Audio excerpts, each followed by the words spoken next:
सासूबाई 5 मिनिटं ते जरा ठेवा आणि मला खिचडी टाकायची, तांदूळ निवडून द्या मला पटकन 5 मिनिटं. मी कसं निवडणार सुनबाई? हे बघ, मला नख नाही तर मी कसं निवडणार? काय ते नख नख नुसते ते नख नख घेऊन बसतात ना, शुगरची गोळी ना डायबिटीसची गोळी ना काय नुसते ते डोक्यात नख नख नख, दुसरं काही काम नाही काही नाही. 5 मिनिटात ते निवडून द्या मला आणि मी हेच ह्या आजीबाईंचे दुःख. उतरत्या वयात केस गळणे, पांढरे होणे, नखांची वाढ थांबणे किंवा नख काळं पडणे हे सुरू होते आणि मग प्रत्येकाने आपल्याकडेच लक्ष द्यावे, अगदी लहान मुलांसारखेच. मग ते प्रत्येकाकडे तब्येतीची कुरकुर करू लागतात. आमच्या अगदी जवळच्या नात्यातील ह्या अशाच एक आजी, एकदम ठणठणीत, पण नखांचे दुःख नेहमीच कवटाळायच्या.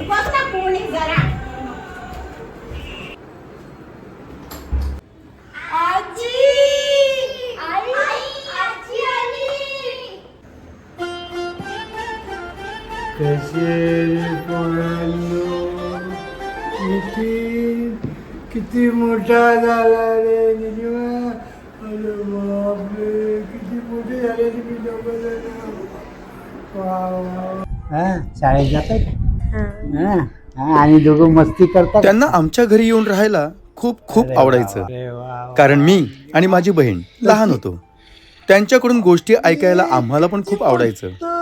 माझ्या बहिणीची म्हणजेच निलिमाची वाढलेली नखे पाहून त्यांना नेहमी हेवा वाटायचा. हेच या आजीबाईंचे दुःख. त्यांच्या मनातील नखे वाढण्याचा मोह आणि वाढत नाही म्हणून होणारे दुःख माझ्या मित्रांनाही समजले. तुझे पोर सोन्यासारखे.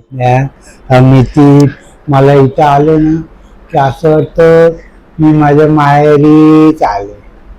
आणि त्याच्या पोरीचे बघ, निलिमाचे नख किती सुंदर आहे आणि माझे नखच तसे वाढतच नाही. काय औषध करते किती? माझी आजी आली आहे, ती खूप छान गोष्ट सांगते. अरे बापरे, तुम्हाला सगळ्यांना गोष्टी ऐकायचे? तुला पण तुला गोष्ट ऐकायची? निलिमाला पण गोष्ट ऐकायची आहे का? मी तुम्हाला काही गोष्ट सांगते का? एक छोटीशी परी असते, नंतर ती खूप मोठी होते. तिचे नख ना असे एवढे सुंदर सुंदर होतात. तरी आपल्या निलिमाचे कसे नख तसे ते परीसारखे होतात. मला पण असे नख करायचे होते. काय औषध आहे का तुमच्याकडे? काय औषध तुम्हाला देशील? मग माझे पण नख असे मोठे मोठे होतील का? निलिमा, तुझी आजी किती छान आहे ना, किती मस्त गप्पा मारते. पण तिच्या बिचारीचे नखच नाही वाढत आहे. आपण त्या आजीसाठी काय करायचं का? मस्त औषध चालेल. सगळ्यांनी आपले आपले सांगत असतील. हे बघा, आम्ही मी तुमचं आणलंय. आजी वाट बघत असतील आपली. टाक टाक टाक टाक. निलिमा, काय चाललंय तुमचं? आजीच्या नखांसाठी आयुर्वेदिक औषध बनवलंय.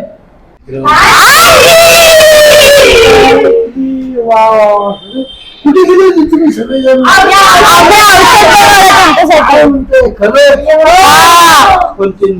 निलिमासारखी नख होती ना. प्रेमात आणि युद्धात सर्व माफ असते असे म्हणतात.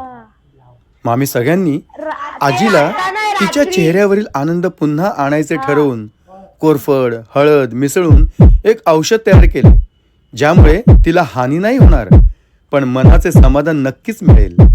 आजीला हे औषध देऊन रात्री झोपताना लाव असे सांगितले. त्यामुळे तिचा आनंद गगनात मावेनासा झाला. काय करता तुम्ही अंधारात? मला औषध दिलं. काय ते नख कुठे कोणाला दाखवायला जायचंय तुम्हाला ह्या वयात? नख मुलींची नख किती सुंदर झाली.